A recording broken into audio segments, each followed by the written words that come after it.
a maior das contribuições do Espiritismo ao conhecimento da humanidade é a definição da mediunidade como percepção natural ou inerente ao ser humano.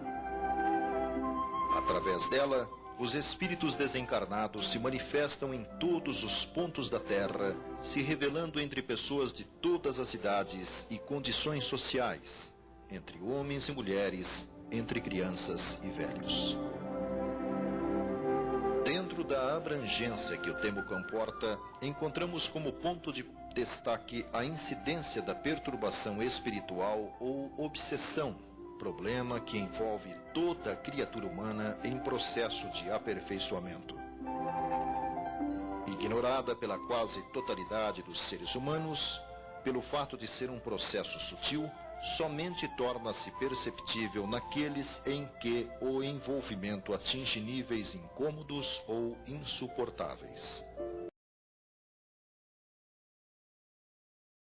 O Evangelho de Marcos, em seu capítulo 1, versículos 21 a 27 e capítulo 9, versículos 13 a 28 e 32 a 34, o de Mateus, capítulo 12, versículos 22 a 28, e de Lucas, capítulo 8, versículo 30, contém as mais antigas referências que se conhece de casos de perturbação espiritual. Nelas, conta-se que em suas peregrinações anunciando a Boa Nova, Jesus teria operado a cura a vários casos de possessão ou influência espiritual. Na Idade Média, tem-se conhecimento apenas da ação dos então chamados feiticeiros ou bruxas, que através de evocações e rituais de magia, entravam em contato com espíritos inspirados pelo mal, estabelecendo com eles pactos no sentido de causar perturbações a outras pessoas. Os registros disponíveis a respeito da intervenção dos espíritos perturbadores em nosso plano começam a ser encontrados no século XVIII, conforme documentos do Museu das Almas do Purgatório, ligado à Igreja do Sagrado Coração, em Roma, na Itália. Nele existem as marcas de fenômenos de intervenção ostensiva no plano material por parte de entidades espirituais claramente dispostas a provocar a perturbação, como demonstram estas imagens de peças em cuja superfície espíritos gravaram sinais com que certamente pretendiam demonstrar a sua sobrevivência, amedrontando e desequilibrando suas vítimas.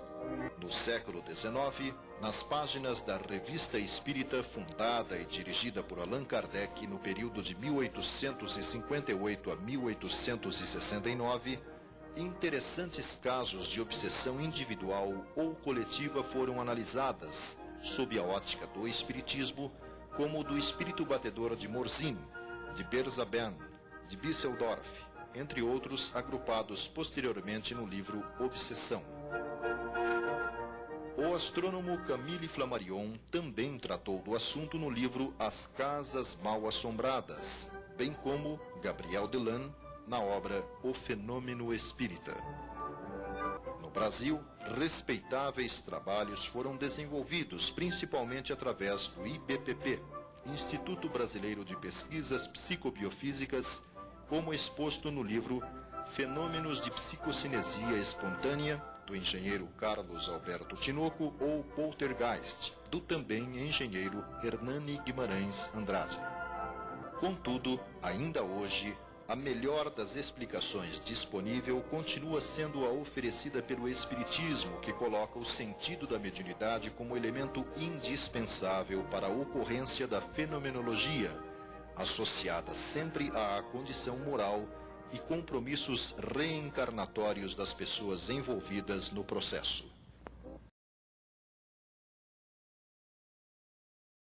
Kardec define obsessão como a ação persistente que um espírito mau exerce sobre um indivíduo. Apresenta, segundo ele, caracteres muito diferentes, desde a simples influência moral, sem sinais exteriores visíveis, até a perturbação do organismo e das faculdades mentais. É problema de mente a mente ou de mentes para outra mente. e, consequentemente, uma questão de atitudes mutuamente assumidas. Exemplificando, o professor José Herculano Pires diz que a obsessão é a infestação da alma, semelhante à infecção do corpo carnal, produzida por vírus e bactérias. A ligação mental se estabelece de maneira imperceptível.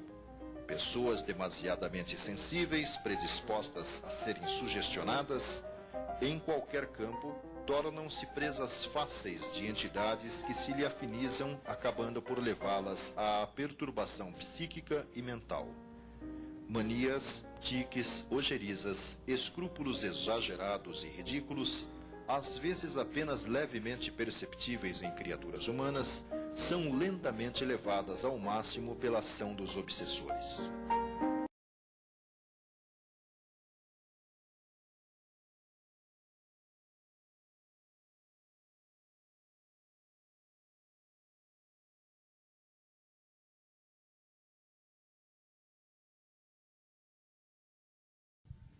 Nesse estágio, o fascinado sofre uma outra investida tenebrosa das entidades devastadoras. Na fascinação, a característica primordial é a supressão do discernimento. O fascinado perde a autocrítica, perde a capacidade de autoavaliar-se, perde o senso crítico. O fascinado é capaz de dizer, de falar, de escrever as coisas mais absurdas e admitir que são as coisas mais lindas. Outra estratégia dos espíritos fascinadores é retirar a sua presa, o fascinado, do convívio, do contato com todas as pessoas que poderão esclarecê-lo, que poderão despertar-lhe a mente. Então, o fascinado, se frequenta centro espírita, se é trabalhador do centro espírita, primeira providência dos fascinadores, afastá-lo de lá. Ele deixa de ir às reuniões, ele deixa de ir à mediunidade, ele vai deixando. E quando não são frequentadores do centro espírita, deixa de ir à casa da mãe, deixa de ir à casa do pai, deixa de ir à casa da sogra. De todo mundo que está vendo, isso pode chamar a atenção. Então ele vai procurar os amigos que concordam com o que ele faz. Não, você está certo, é isso mesmo, não pode ser não. O fascinador é caprichoso. Começou. Ah, Paulo, não começa, cara.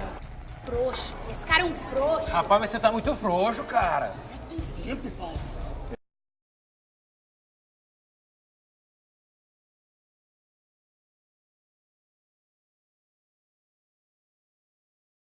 Quando há uma intensidade muito grande da mente do espírito perseguidor em relação ao perseguido. E o fato do perseguido, da pessoa que está sofrendo a perseguição, se ele não devesse coisa alguma, se ele estivesse plenamente de posse de uma condição espiritual mais primorosa, mais avançada, mais elevada, ele teria uma vibração também mais elevada, de um teor vibratório mais elevado, e o espírito não conseguiria um acesso mental nessa pessoa. Mas é que nós devemos do passado.